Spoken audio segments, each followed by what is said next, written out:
मित्रांनो नमस्कार, मी श्रीकांत देशपांडे. डिजिटल विज्ञान या आपल्या यूट्यूब चॅनलमध्ये तुम्हा सर्वांचं खूप खूप स्वागत. मित्रांनो, आजच्या या महत्त्वपूर्ण व्हिडिओमध्ये आपण इयत्ता 10वी SSC बोर्ड परीक्षा मार्च 2024 साठी विज्ञान आणि तंत्रज्ञान भाग 1 मधील प्रकरण निहाय चॅप्टर वाइज काही महत्त्वाचे मुद्दे आपण निवडलेले आहेत. हे मुद्दे तुम्हाला बोर्ड परीक्षेमध्ये कोणत्या प्रश्नामध्ये किती गुणांसाठी विचारले जाऊ शकतात व त्या प्रश्नाचे संपूर्ण गुण मिळवण्यासाठी तुम्हाला हे मुद्दे कसे लिहिणे आवश्यक आहेत त्याही विषयी आपण माहिती घेत आहोत. याबरोबरच मित्रांनो, आपण हे जे मुद्दे निवडलेले आहेत हे सर्व मुद्दे मागील काही बोर्ड परीक्षेमध्ये विचारल्या गेलेल्या प्रश्नांच्या आधारावर घेतलेले आहेत.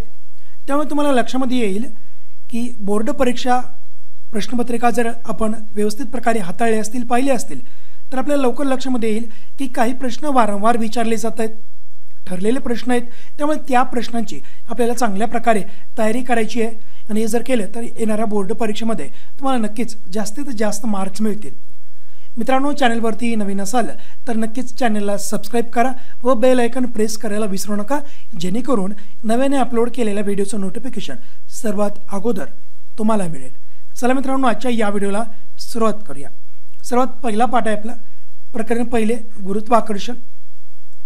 यामध्ये पहिला अत्यंत महत्त्वाचा मुद्दा या पाठामधील तो म्हणजे केपलरचे नियम, केपलर्स लॉ.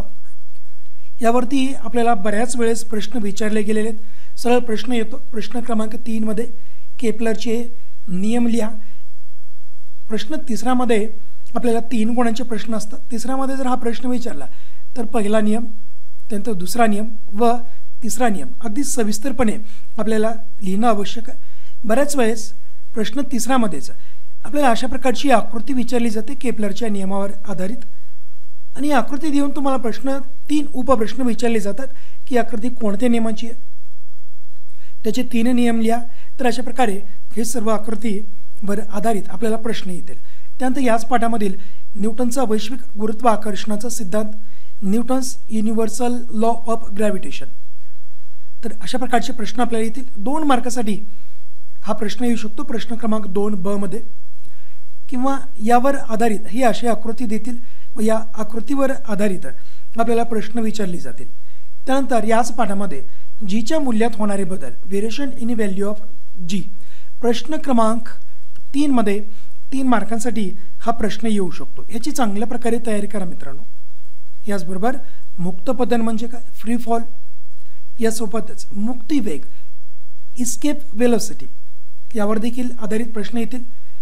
या पाठावर मागील वर्षी म्हणजेच मार्च 2023 मध्ये मुक्ती वेगावर आधारित एक उदाहरण आलेलं होतं प्रश्न क्रमांक 3 मध्ये. बऱ्याच वेळेस आपल्याला प्रश्न क्रमांक 2 मध्ये 2 मार्कांसाठी शाब्दिक उदाहरणे येतात, परंतु मागच्या वर्षी मित्रांनो मार्च 2023 मध्ये मुक्ती वेगावर आधारित प्रश्न आलेला होता. प्रश्न क्रमांक 3 मध्ये 3 मार्कांसाठी आपल्याला चंद्रावरील मुक्ती वेग शोधायला सांगितलं होतं. त्यामुळे मुक्ती वेगावर आधारित किंवा या संपूर्ण पाठावर जेवढे काही शाब्दिक उदाहरणे आहेत त्याची चांगल्या प्रकारे तयारी आपल्याला करायची आहे. त्यानंतर दुसऱ्या प्रकरणाकडे जाऊया, मूलद्रव्यांचे आवर्ती वर्गीकरण. मग यामध्ये डोबरॅनरची त्रिके, 2 मार्कांसाठी आपल्याला डोबरॅनरच्या त्रिकांचा नियम लिहा असा प्रश्न येऊ शकतो.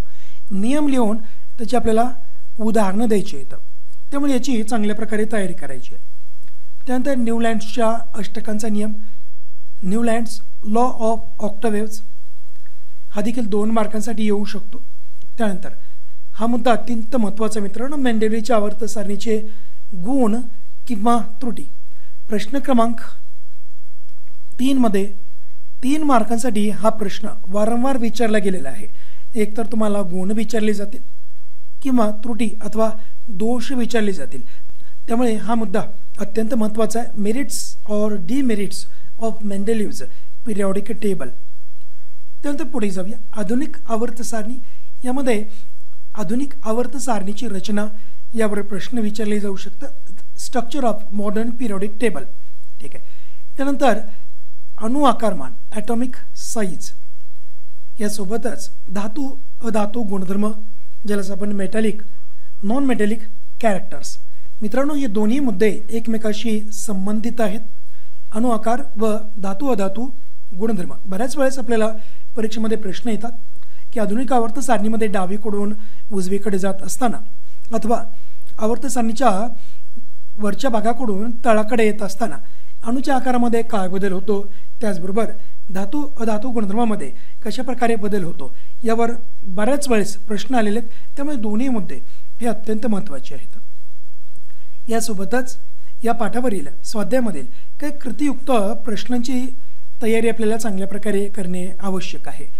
त्यानंतर जाऊया पाठ 3 रासायनिक अभिक्रिया व समीकरणे. यामध्ये रासायनिक समीकरण म्हणजे काय, केमिकल इक्वेशन्स, त्यानंतर रासायनिक समीकरणाचे लेखन, रायटिंग अ केमिकल इक्वेशन्स, ह्याचे काही नियम आहेत त्याविषयी आपल्याला माहिती असणं आवश्यक आहे. त्याचबरोबर रासायनिक समीकरणाचे संतुलन करणे, बॅलन्सिंग अ केमिकल इक्वेशन. तर आपल्याला हे प्रश्न क्रमांक 2ब मध्ये एखादी संतुलित समीकरण करा अशा प्रकारचा प्रश्न येतो, त्यामुळे याची तयारी चांगल्या प्रकारे करा. त्यानंतर रासायनिक अभिक्रियांचे प्रकार, टाइप्स ऑफ केमिकल रिॲक्शन्स. तर यावर आपल्याला एकूण 4 प्रकार आहेत. संयोग अभिक्रिया, त्यानंतर अपघटन अभिक्रिया, विस्थापन व दुहेरी विस्थापन. ह्याची आपल्याला उदाहरणं दिली जाऊ शकतात व त्यांच्या अभिक्रिया दिल्यानंतर हा प्रकार कोणत्या प्रकारच्या अभिक्रियेचा आहे हे आपल्याला ओळखायला सांगितलं जाऊ शकतं. त्यामुळं हे अत्यंत महत्त्वाचा मुद्दा आहे, ह्याची चांगल्या प्रकारे तयारी करा. त्यानंतर उष्माग्राही आणि उष्मादायी प्रक्रिया व अभिक्रिया, ह्या दोन्हीपैकी एकाची आपल्याला उदाहरणं विचारली जाऊ शकतात. Endothermic and exothermic processes and reactions, हे दोन्ही वेगवेगळ्या मित्रांनो, प्रक्रिया वेगळी आहे व अभिक्रिया वेगळी आहे व त्यांची उदाहरणं देखील दिलेली आहेत. त्यानंतर पुढे रासायनिक अभिक्रियेचा दर, रासायनिक अभिक्रियेच्या दरावर परिणाम करणारे घटक. यामध्ये आपल्याला एकूण 4 ते 5 घटक आहेत, त्यांची आपल्याला सविस्तरपणे माहिती घ्यायची. प्रश्न क्रमांक 3 मध्ये प्रश्न असा येऊ शकतो की रासायनिक अभिक्रियेच्या दरावर परिणाम करणारे घटक सविस्तर लिहा. मग अशा वेळेस हे 4 ते 5 जे वेगवेगळे घटक आहेत तेथील आपल्याला सोपेचे वाटतील ते घटक निवडा. कोणते 3 घटक घ्यायचे आहेत.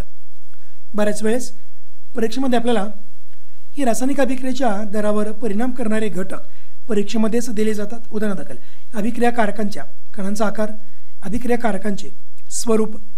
तर अशा वेळेस आपल्याला त्या ठिकाणी विचारलेल्या घटकांच्याच मदतीने उत्तर देणं आवश्यक आहे.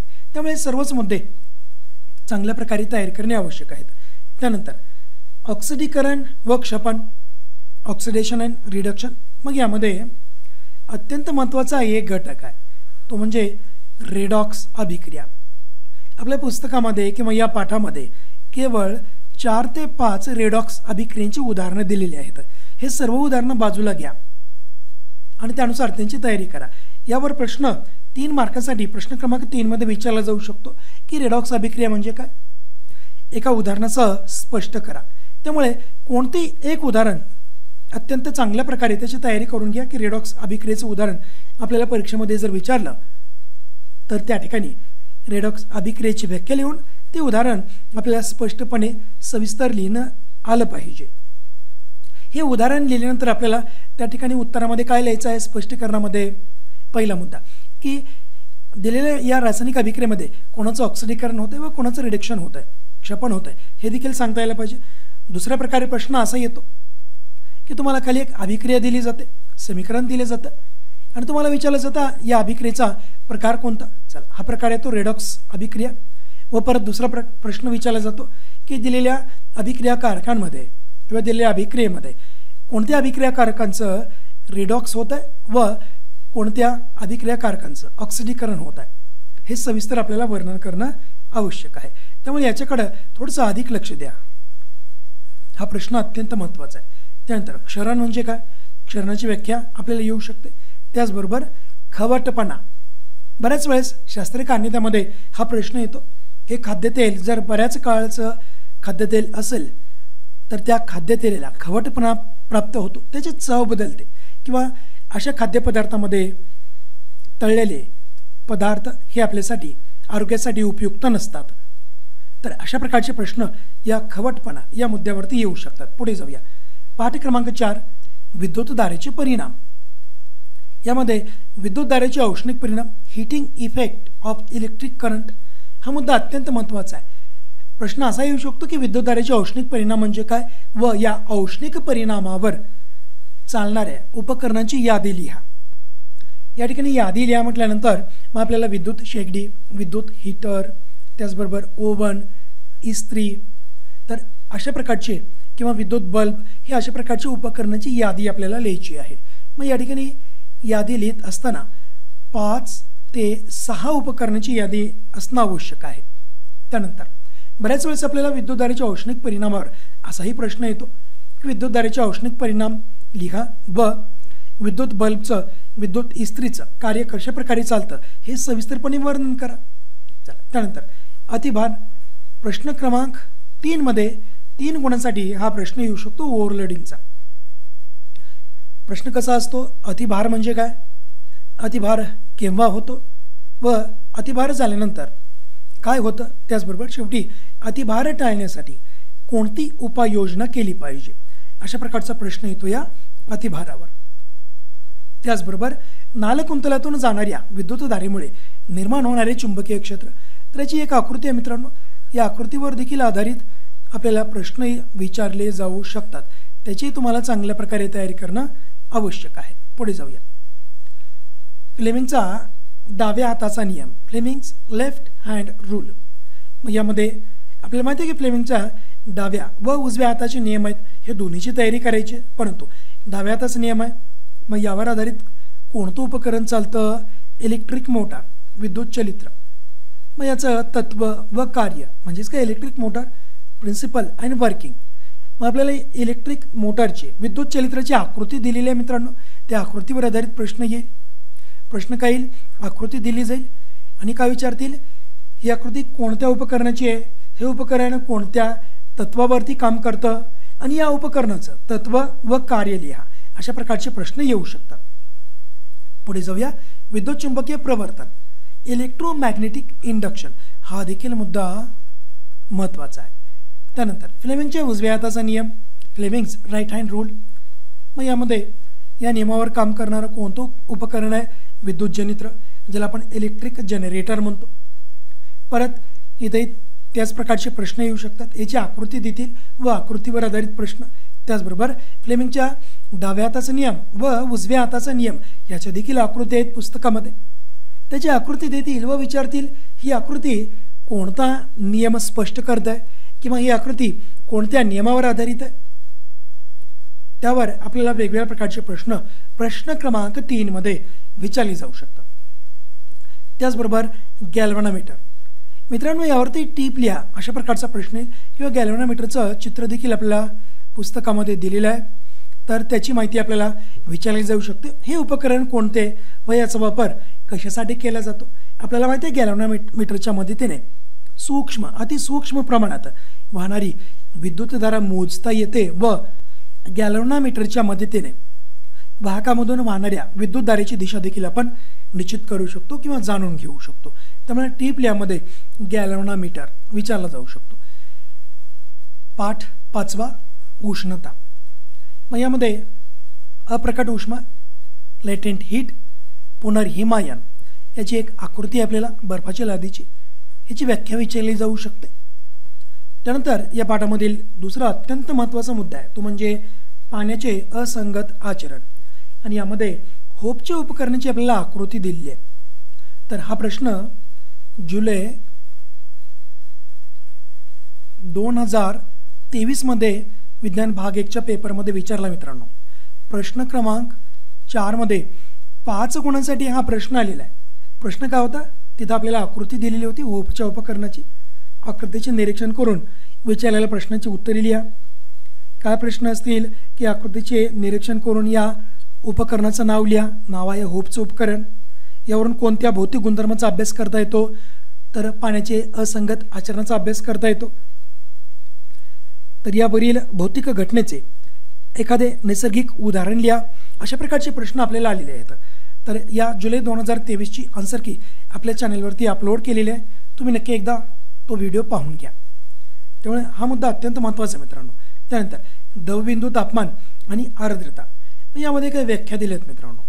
ड्यू पॉईंट अँड ह्युमिडिटी यावर आधारित शास्त्रीय कारणे प्रश्न विचारला जाऊ शकतो की हिवाळ्याच्या दिवसामध्ये किंवा तापमान जर कमी असेल त्यावेळेस आकाशामधून जर विमान उडत असेल तर त्याच्या पाठीमागे पांढरा पट्टा तयार होतो आणि बऱ्याच वेळेस हा पट्टा अधिक काळ टिकतो.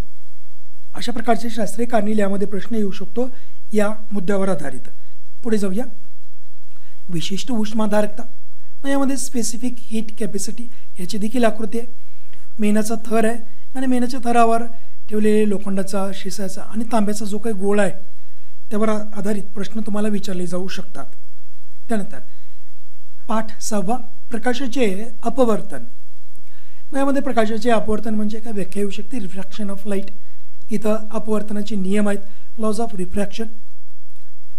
यावर आधारित ही अशा प्रकारची आकृती आहे मित्रांनो. प्रकाशाच्या अपवर्तनावर ही आकृती दिली जाऊ शकते व आकृतीवर आधारित प्रश्न विचारले जाऊ शकतात.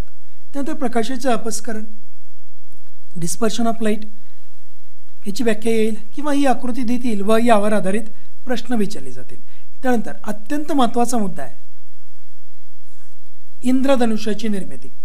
प्रश्न क्रमांक 3 मध्ये येईल. ही आकृती देतील व आकृतीवर आधारित प्रश्न विचारले जाईल की आकृती कशाची आहे. चला, इंद्रधनुष्याची निर्मिती आहे. ही आकृतीमध्ये किंवा यामध्ये इंद्रधनुष्याची निर्मिती होत असताना प्रकाशाचे कोणकोणते गुणधर्म येतात.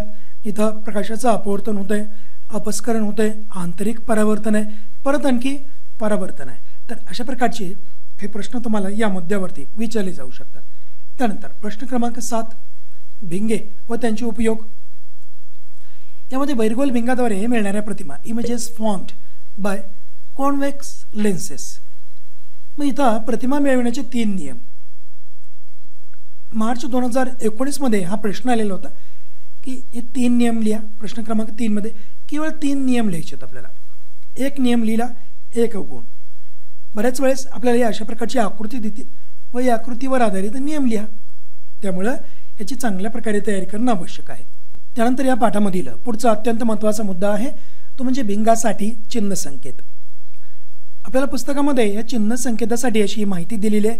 तर यावर आधारित नक्कीच प्रश्न क्रमांक 3 अथवा 2 मध्ये 3 किंवा 2 गुणासाठी वेगळ्या प्रकारचे प्रश्न विचारले जातील. जेवढे काही या पाठामध्ये सूत्र आहेत, उदाहरणं आहेत, त्यामध्ये उत्तर शोधल्यानंतर त्या ठिकाणी या चिन्ह संकेताच्या मदतीनेच आपल्याला चिन्हांकन करायचे, म्हणजेच आलेलं उत्तर धन आहे का ऋण आहे हे ठरवायचं आहे. त्यामुळे अत्यंत महत्त्वाचा मुद्दा आहे. यासोबतच या पाठामध्ये काही सूत्र आहेत, भिंगाचे सूत्र आहे, विशालन आहे, भिंगाची शक्ती आहे आणि भिंगाचा संयोग आहे. तर यावर आधारित छोटे छोटे उदाहरणं विचारले जातात. त्यामुळे या 4ही घटकांची चांगल्या प्रकारे तयारी करायची. यावरती किमान एक उदाहरण आपल्याला 1 मार्कांसाठी अथवा 2 मार्कांसाठी बऱ्याच वेळेस विचारलं गेलेलं आहे. त्यानंतर मानवी डोळा व त्यातील भिंगाचे कार्य. मग यामध्ये अशा प्रकारची आकृती दिली जाईल. आकृतीवर आधारित प्रश्न विचारतील. उदाहरण दाखल इथं आता बाहुली नावाचं जो घटक आहे हा तिथं देत नाहीत. इथं एक क्रमांक देतील. चला, क्रमांक 1चं नाव लिहा व त्याचं कार्य लिहा. क्रमांक 1 काय आपल्याला माहिती आहे, ही बाहुली आहे. त्यानंतर पुढे काय करतील, क्रमांक 2 हा जो घटक आहे मानवी डोळ्यामधील याचं नाव लिहा व त्याचं कार्य लिहा. याचबरोबर क्रमांक 4 अथवा 3 याचं नाव लिहून कार्य लिहा. तर अशा प्रकारचे प्रश्न आपल्याला या मानवी डोळा या आकृतीवर आधारित बऱ्याच वेळेस बोर्ड परीक्षेमध्ये विचारले गेलेले आहेत. त्यामुळे हा देखील मुद्दा अत्यंत महत्त्वाचा आहे. त्यानंतर लघुदृष्टी किंवा निकटदृष्टिता, नियर सायटेडनेस और मायोपिया. त्याचबरोबर दूरदृष्टिता, ज्याला आपण हायपरमेट्रोपिया असंही म्हणतो. चला, निकटदृष्टिता याची काही आकृती आहेत आपल्याला. तुम्हाला बऱ्याच वेळेस आता हे नॉर्मल डोळा आहे आपला. बऱ्याच वेळेस परीक्षेमध्ये ही आकृती देतील आणि म्हणतील की हा मानवी दृष्टिदोष कोणत्या प्रकारचा आहे, या दृष्टिदोषाचं नाव लिहा. हा दृष्टिदोष दूर करण्यासाठी कोणतं भिंग वापरायचं, त्याची योग्य आकृती काढा. आकृती काढा म्हटल्यानंतर आपल्याला खालची आकृती काढायची. त्यामुळं हे लघुदृष्टिता ह्याच्या 3 आकृत्या चांगल्या प्रकारे लक्षामध्ये ठेवा. विशेषतः 2 क्रमांक हे 2. त्यानंतर दूरदृष्टिता. चला, दूरदृष्टिता म्हटल्यानंतर जे प्रकाश किरण दृष्टिपटलावर एकत्र यायला पाहिजेत, हे दृष्टिपटलापासून दूर जातात, त्याला म्हणायचं दूरदृष्टिता. हे इथे एकत्र येत आहेत. आणि निकटदृष्टिता दृष्टिपटलाच्या जवळ अलीकडेच एकत्र येतात, म्हणजे भिंग आणि दृष्टिपटलाच्या मध्ये. तर अशा प्रकारे आपण हे लक्षामध्ये ठेवू शकतो. तर या दोन्ही घटकांची चांगल्या प्रकारे तयारी करायची. वारंवार हे प्रश्न आपल्याला प्रश्न क्रमांक 3 मध्ये अथवा 4 मध्ये देखील विचारले गेलेले आहेत. त्यानंतर अंतर्वक्र व बहिर्वक्र भिंगाचे उपयोग, त्याचबरोबर दृष्टी सातत्य हे टिपल्यामध्ये येऊ शकतं. पुढे जाऊया. पाठ 8 धातू विज्ञान. यामध्ये धातूंचे रासायनिक गुणधर्म, केमिकल प्रॉपर्टीज ऑफ मेटल्स हे येऊ शकतं 2 मार्कांसाठी. त्यानंतर धातूंची अभिक्रियाशीलता श्रेणी व आयनिक संयुगे हा मुद्दा अत्यंत महत्त्वाचा आहे. आयनिक संयुगांचे गुणधर्म काय आहेत हा बरेचदा आलेला आहे. आम्लराज 1 मार्कासाठी येऊ शकतं किंवा टिपल्यामध्ये येऊ शकतं. त्यानंतर धातुकांचे संहतीकरण, यामध्ये काही पद्धती आहेत ते आपल्याला लक्षात ठेवणं आवश्यक आहे. मग यामध्ये एक गुरुत्वीय विलगीकरण पद्धत, सेपरेशन बेस्ड ऑन ग्रॅव्हिटेशन, आणि दुसरे एक आहे चुंबकीय विलगीकरण पद्धत, मॅग्नेटिक सेपरेशन मेथड. तर या 2 पद्धतीपैकी किमान एक पद्धत येते म्हणजे येतेच. तर या धातुकांचे संहतीकरण यामध्ये जे 2 उपपद्धती आहेत त्यांची चांगल्या प्रकारे तयारी करायची आहे. मग यामध्ये कोणत्या पद्धती आहेत पाहूया. पहिला गुरुत्वीय विलगीकरण पद्धत. मग यामध्ये विल्फली टेबल पद्धत आहे मित्रांनो. चला अशा प्रकारची आकृती देतील. ही आकृती कशाची आहे, काय केलं जातं, कोणत्या धातुकांचं इथं विलगीकरण केलं जातं, सर्व प्रश्न इथं विचारले जातील. त्यानंतर जलशक्तीवर आधारित विलगीकरण पद्धत. मग याची आकृती या प्रकारे, एकतर तुम्हाला याची आकृती काढा म्हणतील किंवा आकृतीवर आधारित प्रश्न येतील. त्यानंतर दुसरा प्रकार आहे चुंबकीय विलगीकरण पद्धत. मग यामध्ये ही आकृतीवर आधारित प्रश्न येतील. फेनतरण पद्धत, त्याची आकृती पहा या प्रकारे. आणि शेवटी अपक्षालन हे टिपल्यामध्ये येऊ शकतं. आजपर्यंत यावर काही प्रश्न आलेला नाही आहे, कदाचित येऊही शकतो. पुढे याच पाठामध्ये ॲल्युमिनियमचं निष्कर्षण, एक्स्ट्रॅक्शन ऑफ ॲल्युमिनियम. यामध्ये बॉक्साईट या धातुकाचे संहतीकरण, कॉन्सन्ट्रेशन ऑफ बॉक्साईट ओर. इथं आपल्याला ही आकृती आहे मित्रांनो. ही आकृती कशाची आहे, ॲल्युमिनियमची विद्युत अपघट निक्षेपण, इलेक्ट्रोलायटिक रिडक्शन ऑफ ॲल्युमिना. बऱ्याच वेळेस या आकृतीवर आधारित प्रश्न येतात किंवा आपल्याला पुस्तकामध्ये यावर आधारित 2 पॅरेग्राफ आहे. चला तो पॅरेग्राफ देतील परीक्षेमध्ये, आणि या परिच्छेदाचं वाचन करून किंवा परिच्छेदामध्ये दिलेल्या प्रक्रियेचं वर्णन वाचून ही प्रक्रिया कोणती आहे त्याची आकृती काढा व खाली विचारलेल्या प्रश्नाचे उत्तर लिहा. अशा प्रकारचा प्रश्न आपल्याला इथे येऊ शकतो. त्यामुळे हा देखील मुद्दा अत्यंत महत्त्वाचा आहे. हे मागील कित्येक बोर्ड परीक्षेमध्ये हा प्रश्न वारंवार विचारलेला मित्रांनो. पुढे त्यानंतर धातूंचे क्षरण, हा देखील अत्यंत महत्त्वाचं आहे. याचं कारण म्हणजे हे टिपल्यामध्ये येऊ शकतं 2 मार्कांसाठी. त्यानंतर यावर आधारित पुढे मुद्दा आहे क्षरण प्रतिबंध. मग इथं बऱ्याच वेळेस गॅल्वनायझेशन किंवा कथिलीकरण किंवा धनाग्रीकरण हे असे मुद्दे आहेत. हे तुम्हाला इथं 2 मार्कासाठी विचारलं जाऊ शकतं. याच्या आकृत्या देखील आहेत मित्रांनो. तर आकृती दिली जाईल व आकृतीवर आधारित हे क्षरण प्रतिबंधक प्रक्रिया कोणती आहे त्याविषयी सविस्तर माहिती लिहा असंही येतं. त्यामुळं हा देखील मुद्दा महत्त्वाचा आहे. त्यानंतर पुढचा पाठ आहे प्रकरण 90 कार्बनी संयुगे. यामध्ये हायड्रोकार्बन्स, संपृक्त व असंपृक्त हायड्रोकार्बन्स यावर फरक स्पष्ट करामध्ये हा प्रश्न येऊ शकतो. त्यानंतर कार्बनी संयुगांमधील क्रियात्मक गट याचा एक तक्ता दिला मित्रांनो, त्यावर आधारित बऱ्याच वेळेस प्रश्न आलेले आहेत. त्यानंतर समजातीय श्रेणी म्हणजे काय, समजातीय श्रेणींचे वैशिष्ट्य लिहा, हा देखील प्रश्न आला आहे 2 मार्कांसाठी. त्यानंतर IUPAC नामकरण पद्धत, यावर 2 प्रकारे प्रश्न येतील. एकतर तुम्हाला IUPAC नामकरण पद्धतीनुसार त्या कार्बनी संयुगाचं नाव दिले जाईल, त्या नावावर आधारित आपल्याला रचनासूत्र आखायला सांगितलं जाईल. दुसरी पद्धत अशी आहे, रचनासूत्र दिले जाईल व रचनासूत्राच्या आधारे आपल्याला त्या ठिकाणी IUPAC नाव लिहायला सांगितलं जाईल. त्यामुळे पाठ्यपुस्तकामध्ये आपल्याला स्वाध्यायामध्ये अशा प्रकारचे प्रश्न विचारले, त्याची चांगल्या प्रकारे तयारी करा. पुढे आहे महत्त्वाची कार्बनी संयुगे, इथेनॉल व इथेनॉइक ॲसिड. यावेळेस इथेनॉलकडे थोडंसं अधिक लक्ष द्या मित्रांनो, याचे गुणधर्म. त्यानंतर शेवटचा पाठ आहे अवकाश मोहिमा.